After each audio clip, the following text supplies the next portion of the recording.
साडा पै गया कंजरा नाल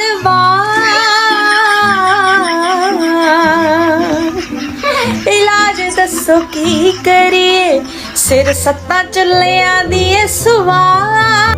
बिजली मुफ्त हो गई है क्या? मुफ्त तो नहीं, मगर हमारे वजीर आजम ने बिजली सस्ती बहुत कर दी है। अब मैं बिजली पे खाने पकाऊं, पानी गर्म करूं और ढेरों कपड़े इस्त्री करूं। क्या वजीर आजम ने बिजली सस्ती कर दी?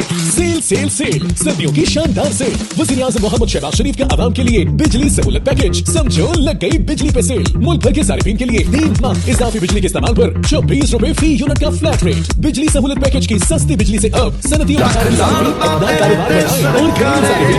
अपनी मर्जी नाल अपनी बेटी का रिश्ता ना दे सकिया, वो बंदा कहंदा है कि मैं एटमी धमाका कीता अपनी मर्जी नाल।